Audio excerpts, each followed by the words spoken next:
ఓం నారాయణ ఆదినారాయణ. భగవాన్ శ్రీ వెంకయ్య స్వామి వారికి శతకోటి ప్రణామములు. సద్గురు బంధువులందరికీ నమస్కారం అండి. అవధూత శ్రీ వెంకయ్య స్వామి చరిత్ర పునఃప్రారంభం. అధ్యాయం 2. అవధూత దర్శనము. అదొక మారుమూల పల్లెటూరు. ఊరి చివరలో పాతకాలం నాటి ఆంజనేయ స్వామి ఆలయం ప్రక్కనే నేలపై వెలుగుతున్న అగ్నిహోత్రం ఉన్నది. దాని ప్రక్కనే చిన్న ఈతాకు చాప మీద స్వామి కూర్చుని ఉన్నారు. చూడటానికి 70 లేక 80 సంవత్సరాల వయసు గల వృద్ధులుగా ఉన్నారు. ఎంతో కష్టం మీద గాని లేవలేని వారి వలె కనిపించారు. గుండు తల, ఎక్కడో లోతుగా చూస్తూ చిత్రంగా వెలిగే కళ్ళు, కదలాడే బోసినోరు, ఉండి ఉండి మూలుగుతున్నట్లు అస్పష్టంగా ఆ నోటి నుండి వెలువడే మాటలు.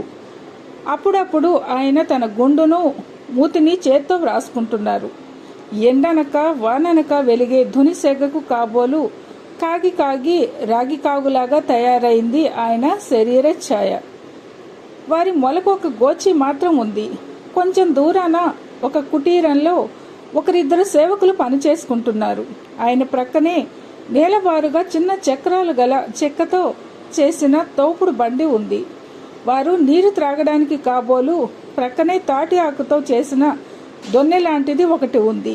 ఆయనతో పాటు ఎప్పుడు 4 వ్యక్తులు తోడుగా ఉంటారని, వారు రాత్రంతా ఆయనతో పాటే మేల్కొనవలసిందేనని, ఆయన తనను ఎప్పుడు ఎక్కడికి తీసుకువెళ్ళమంటే అక్కడకు వెళ్ళాలి ఆయన తీసుకువెళ్తారని రామకృష్ణారెడ్డి చెప్పాడు. అప్పుడు ఆయనను ఒక వెదురు కర్రకు ఊయలతో కట్టిన గోనిపట్టాలో పడుకోబెట్టి ఆయన ఆగమన్న దాకా ఆగకుండా ఆయన చెప్పిన దిక్కుకే వారు మోసుకు వెళ్తూ ఉంటారని కూడా చెప్పాడు.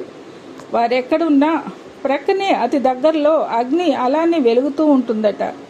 ఒక పాత చాప, ఒక పాత గుడ్డల మూట, 2 పాత దిండ్లు, 1-2 అల్యూమినియం పాత్రలు తప్ప వారి వద్ద ఇంకేమీ లేవు. స్వామి అమిత నిరాడంబరులు. నేను మొదట స్వామిని దర్శించినప్పుడు చూసిన దృశ్యం అది. ఆ రోజులలో స్వామి దర్శనానికి ఎక్కువ మంది వచ్చేవారు కాదు.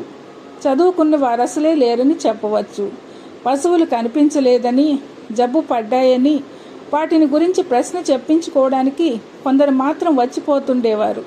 శ్రీ సాయిబాబా జీవిత చరిత్ర, శ్రీ గురుగీత పారాయణ చేయటం వలన మాత్రమే నాకు వారి దర్శనం లభించింది.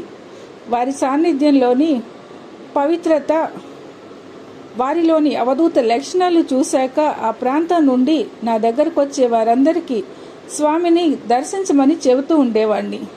ప్రశ్నలు చెప్పుకునే ఆ పిచ్చాయనను దర్శించమని నేను చెప్పడం ఏమిటా అని మా సత్సంగంలో మేధావులు అనుకునే వారికి విడ్డూరంగా తోచేది. కానీ శ్రీ సాయి అనుగ్రహంతో లభించిన దర్శనం వ్యర్థం ఎన్నటికీ కాదని వారి చరిత్ర నిరూపించింది. అయితే ఇక్కడొక సూక్ష్మం ఉన్నది. ఎక్కువ మంది ప్రత్యేకంగా మహాత్ముల దర్శనం లభించాలని మాత్రమే సాయిబాబా జీవిత చరిత్ర మొదలైన గ్రంథాలు పారాయణ చేయకుండటం మంచిది. మనస్సు మొదట సద్గురుని మీద స్థిరంగా నిలిచి ఎప్పుడూ ఆయనే గుర్తొస్తుండేలా సాయిబాబా జీవిత చరిత్ర చదువుతూ ఉండాలి. అప్పుడు సకాలంలో, అంటే మన ఆత్మ వికాసానికి నిజంగా అవసరమైనప్పుడు తగిన మహాత్ముల దర్శనం అదే కలుగుతుంది. అప్పుడే చక్కని ప్రయోజనం నెరవేరుతుంది. నిజంగా శరీరానికి అవసరమైనప్పుడు మాత్రమే నీరు, ఆహారము తీసుకుంటూ ఉంటే ఆకలి దప్పులు సవ్యంగా ఉండి ఆరోగ్యాన్ని, పుష్టిని ఇస్తాయి. కేవలం ప్రక్కవారు వాటిని సేవించడం చూసి జిహ్వ చాపల్యం వలనో లేక అదొక సభ్యత, గొప్ప అన్న భావనతోనో వాటిని సేవిస్తే జీర్ణకోశం చెడిపోతుంది. అలాగే ఇదీను. సాయిబాబా జీవిత చరిత్ర పారాయణ అట్టి నిజమైన ఆకలిని కలిగిస్తుంది.